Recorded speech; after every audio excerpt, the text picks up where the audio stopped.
পথে চলিস। আমি সিপিএম কংগ্রেস তৃণমূল কিছু বুঝি না। ভুল পথে চলবি, আল্লাহ তোদের ক্যান্সার দিয়ে মারবে, হার্ট অ্যাটাক করে মারবে, কিডনি ড্যামেজ করে মারবে। তোদের ঘরে আল্লাহ মানুষ করে দুনিয়ায় পাঠিয়েছে। মানুষের বাচ্চা তোরা, মানুষের মতো জীবন যাপন কর। তোরা কুত্তার বাচ্চা নয়, তোরা শুয়ারের বাচ্চা নয়, তোরা বাঁদরের বাচ্চা নয়।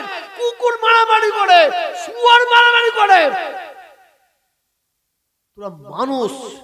তোদের চাল চলন আচার ব্যবহার কুত্তাদের মতন না হয়, শুয়ারের মতন না হয়, বাঁদরের মতন না হয়।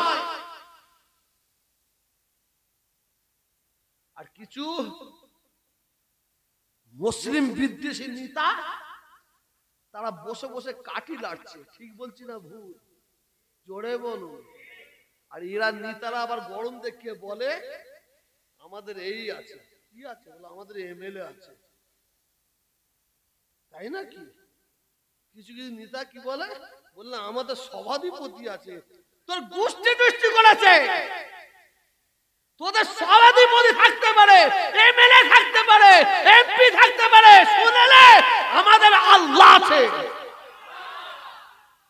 যারা হক পথে থাকবে, সে সিপিএম হোক, কংগ্রেস হোক, তৃণমূল হোক, যেই হোক না, যেই হোক, যারা হক পথে থাকবে, আল্লাহ বলছেন আমি তাদের মদদ করব।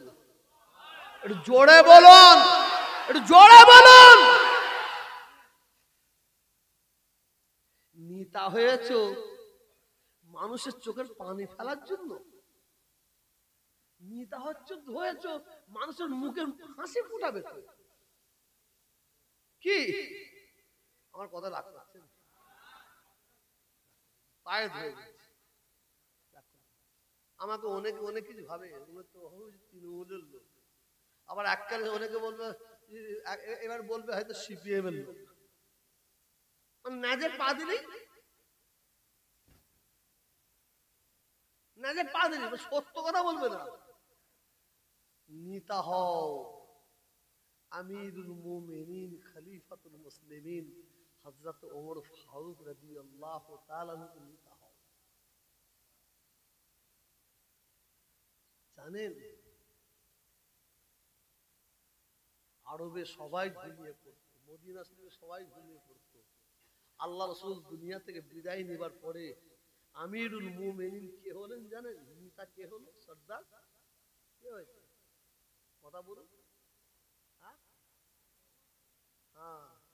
হযরত আবু বকর সিদ্দিক রাদিয়াল্লাহু তাআলা আনহু। হযরত